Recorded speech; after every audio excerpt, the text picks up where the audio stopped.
Hi guys, welcome back to my channel. কেমন আছেন আপনারা সবাই? আমরাও খুব ভালো আছি। আর আজকে নিয়ে চলে এসেছি একটা নতুন রেসিপি, পুঁই পাতার পকোড়া। না, ঠিক নতুন নয়, কিন্তু আমার কাছে নতুন।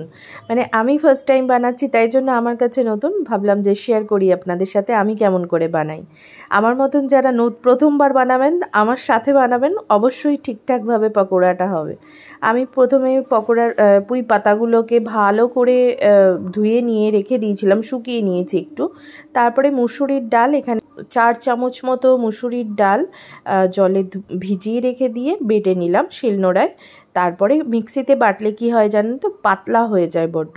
সেজন্য শিলনোড়ায় বেটে নিয়ে আমি এর মধ্যে পেঁয়াজ মিশিয়ে দিয়েছি আর নুন, কারণ লঙ্কাটা আমি মুসুরির ডালের সঙ্গেই বেটে নিয়েছিলাম। তো সেই জন্য আগে পরে আর লঙ্কাটা মেশানোর কোনো দরকার নেই। যারা লঙ্কা বাটতে পারবেন না, তারা পরে লঙ্কা কুচিয়ে খুব ভালো করে কুচিয়ে দেবেন। এইবার পুঁই পাতাটা কীভাবে মুড়তে হয় দেখুন। একটা সাইড করে আমি পুঁই পাতাটা প্রথমে লাগিয়ে নিচ্ছি, তারপর ভালো করে চেপে চেপে এটা সব জায়গায় ছড়িয়ে নিচ্ছি। আর তারপরে ওপরেও একটু দিয়ে ট্রায়াঙ্গেল করে, মানে ত্রিকোণ করে আমি এটাকে মুড়ে নিচ্ছি। ঠিক পকোড়ার শেপটা এরকম হবে। আর যদি ছোট পাতা হয় সেটাও কেমন করে মোড়াতে হবে দেখিয়ে দেবো আপনাদের। এগুলো একটু বড় পাতা, সেই জন্য এইভাবে ত্রিকোণ করে মুড়ে নিচ্ছি।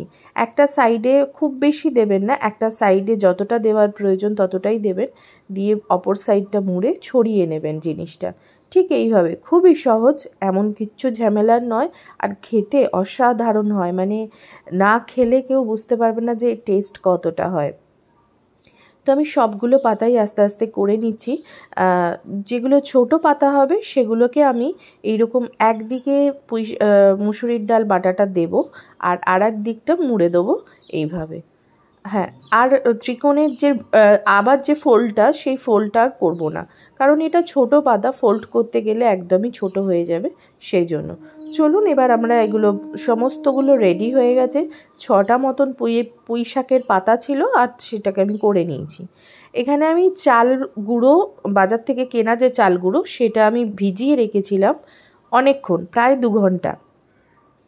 তার মধ্যে কালো জিরে, নুন আর একটু হলুদ দিয়ে আমি এবার এই মিক্সচারটা তৈরি করব।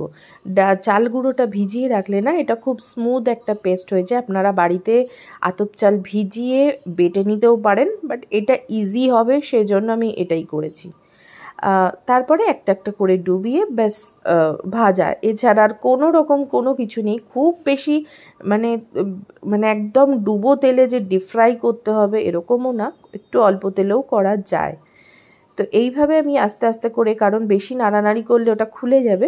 যতক্ষণ না ডালটা ভেতরে টাইট হয়ে যাবে ঠিক কথাই, কিন্তু যতক্ষণ না ভাজা হচ্ছে ততক্ষণ পর্যন্ত টাইট হবে না।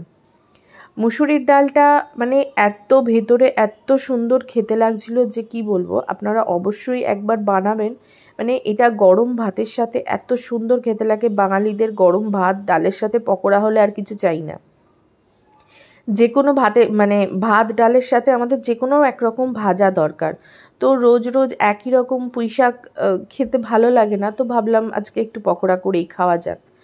মুসুরির ডাল পকোড়া অনেকেই পুঁই শাকের পাতা কুচিয়ে এমনি ভাজেন, কিন্তু মানে কুচিয়ে বড়া করে ভাজেন, কিন্তু এইভাবে মুসুরির ডাল বেটে ভেতরে দিয়ে অবশ্যই খাবেন, একবার ভালো লাগবে।